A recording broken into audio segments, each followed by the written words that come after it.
Hello everyone, I just wanted to thank you so much for stopping by and checking out this video. This video is just a compilation of shorts that I did. I have a few more like this on my channel. Go ahead and check them out if you like this video. Let me know if you think there was anyone that I missed, and like I said, thanks so much for stopping by. Consider and subscribing if you fuck with it. Hello everyone, and welcome to the first part in a new series. In this series, we are going to cover 10 of the most famous Mafia snitches, and we're going to go over one per episode as fast as we can because we only have 60 seconds to do so. And we're going to go ahead and start off this list with a bang, someone that everyone should know, Sammy the Bull. Sammy is widely regarded as the turncoat mafioso who sent John Gotti to prison. Everyone should be familiar with Sammy the Bull's career. He became underboss in 1990 to the Gambino crime family under John Gotti, and a year later they were all arrested, and Sammy the Bull turned snitch, and he cut a deal, testified against his old friends and boss in exchange for a shorter sentence.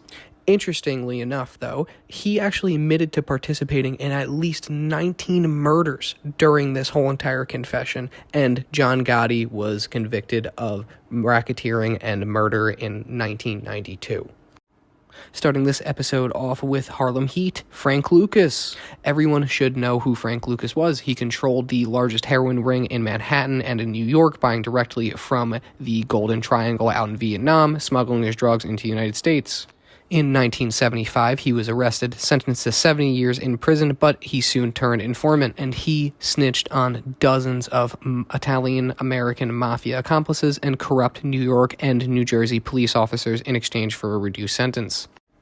And in this episode, we actually have a surprising entry. We have the creator of the modern-day mafia, Lucky Luciano. That's right, unfortunately, even the Godfather himself ended up snitching. In an effort to avoid prosecution for drug trafficking, Luciano assisted in a narcotics investigation. Some believe he passed information to federal agents during a 1929 beating that left him permanently scarred. And there's obviously the famous conspiracy that he ended up setting Vito Genovese up for a narcotics bust. Let me know who you guys think deserves to be on this list in the comments. And on this episode, we are dealing with the absolute fucking madman, the Grim Reaper, the killing machine, Greg Scarpa. While having one of the highest kill counts in Italian-American mafia history, he also had one of the longest alleged FBI involvement, which spanned 3 fucking decades. And everyone knows that Scarpa regularly fed information to federal agents while leading one faction in a family civil war following Joe Colombo's death. And that's why he was able to get away with killing over fucking 80 people. Let me know who you think deserves to be on this list in the comments. And in this episode, we have Angelo Lonardo.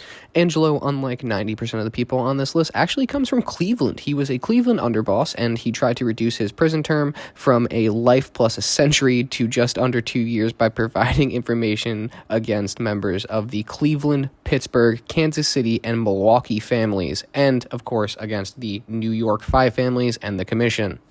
Let me know who you guys think deserves to be on this list in the comments. And in this episode, we got Joe Massino.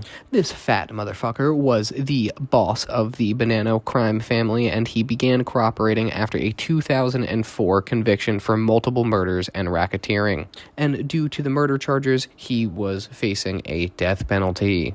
Massino eventually agreed to wear a wire for the feds at a meeting with his boss, Vincent Baschino. Let me know who you guys think deserve to be on the list in the comments. And in this episode, we got Jimmy the Weasel, which is absolutely a fitting nickname. When his mafia pal suspected him of treachery and made threats against his life, Jimmy the Weasel sought out government protection. He actually went to the feds and agreed to help in order to get him into witness protection. The feds set him up at La Tuna, Texas, as a 10-year paid informant.